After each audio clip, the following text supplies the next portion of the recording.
音乐对我们来说不是生活的必需品，却又成了我们枯燥生活中不可缺少的调味剂。它是失眠夜晚里的缓缓山泉，是健身房里的股股热血，是孤单路上的默默陪伴。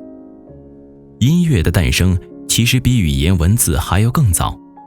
我们的祖先很早以前就能通过或高或低的语调来表达自己心情与感情。此后，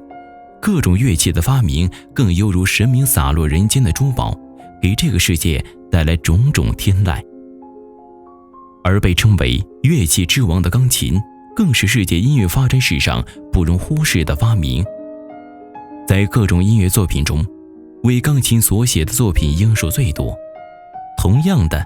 提起世界级的著名音乐艺术家，首先映入脑海的就是贝多芬、肖邦、李斯特这些钢琴神手。贝多芬与肖邦的故事我们之前已经说过了，那么今天这期天才简史节目，我们就来讲讲钢琴之王弗朗茨·李斯特的传奇故事。李斯特出生于一个平凡普通的家庭，他对于钢琴的天赋令人讶异，9岁时就举办了第一场钢琴独奏会。后来，少年李斯特就常常被当作天才，由父亲带着他四处表演。可惜，在李斯特的时代，等级森严的贵族制度是残酷而现实的。上流社会的贵族们虽然惊讶于这个孩子弹奏钢琴的能力，却依旧不会用同等的眼光看待他。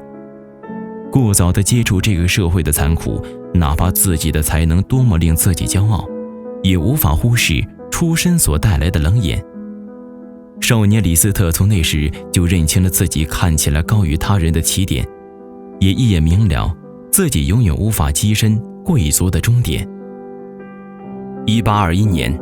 年仅10岁的李斯特前往维也纳，跟随作曲家萨列里以及贝多芬的学生车尔尼学习。本就高于他人的天赋，加上名师指导，李斯特很快就在艺术界立足脚跟了。从他13岁开始，他就在巴黎、伦敦演出，还曾受到英国国王乔治4世的接见。这个年少出名的天才少年，本该意气风发地享受自己的音乐生涯，可一场爱情的降临，却令他一蹶不振，险些放弃钢琴。16岁那年，李斯特爱上了他的钢琴学生，一个贵族的女儿。情窦初开的少年少女互相吸引，就在他们沉浸在幸福的憧憬之中时，那位贵族父亲粗暴的、干脆利落地终止了他们的交往。初恋的破灭让李斯特十分痛苦。是啊，他是年少成名的钢琴家，但在那些贵族眼中，他不过是个平民出身的艺人罢了。李斯特为此颓废许久，甚至放弃了钢琴，整日埋头于宗教学习。幸而李斯特的朋友们一直默默陪伴和鼓励，他才从失恋的阴影里走出来。但他心中关于出身的自卑、不甘却从未消散。如果说李斯特20岁之前的声名鹊起归功于他稚嫩的年龄与高超的弹奏手法，那么20岁之后的李斯特则真正开始大放异彩。1831年，被称为魔鬼小提琴家的帕格尼尼到巴黎举办演奏会，而他的演奏给了李斯特极大的启发。帕格尼尼的辉煌技巧深深吸引了李斯特，他从不知道原来一项乐器可以通过音乐家的演奏散发出如此的魔力。小提琴尚且可以，那钢琴则有着更大的可能。自此，炫技狂魔李斯特诞生了。李斯特的研究成果于第2年正式亮相于众，这就是《钟声大幻想曲》，改编自帕格尼尼的第2号小提琴协奏曲第3乐章模仿钟声的回旋曲中的中庸快板。李斯特在这个轻盈可爱的主题上做了一系列变奏，演奏技巧让人眼花缭乱，钢琴的意义彻底改变了，它变成了一支管弦乐队，一个包罗万象的小宇宙。为了提高演奏会的可看性，李斯特将钢琴的2块挡板卸下，并调整了钢琴的摆放位置，让观众们更好地看见它飞扬的指法。李斯特的演奏不再是单纯的钢琴弹奏，反而是一场令人惊心动魄又着迷不已的视听盛宴。1838年，李斯特创作了帕格尼尼大练习曲，共6首，每一首弹奏难度都高达5颗星，这也成了如今的音乐生们望而生畏又不得不佩服的著名练习曲。肖邦曾这样评价李斯特：2流作曲家，1流演奏家。由此看来，肖邦对李斯特的演奏水平的认可是毋庸置疑的，但能够被称为钢琴王子的李斯特在作曲方面真的不尽如人意吗？这还真是冤枉了。肖邦去世时，李斯特才38岁，而他在作曲上面的成就几乎都在他40岁之后，其中就不得不提著名的交响诗和匈牙利狂想曲，这两者可以说是李斯特音乐生涯里闪着烁烁光彩的2颗明珠。交响诗是一种单乐章的标题交响音乐，它是由李斯特首创的一种具有戏剧性、抒情性的单乐章管弦乐体裁。李斯特一共创作了13首交响诗，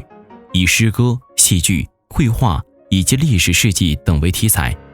广泛采用主题变形的手法，塑造出特定标题内容的艺术形象。简单来说，就是按照一个故事改编的管弦乐曲，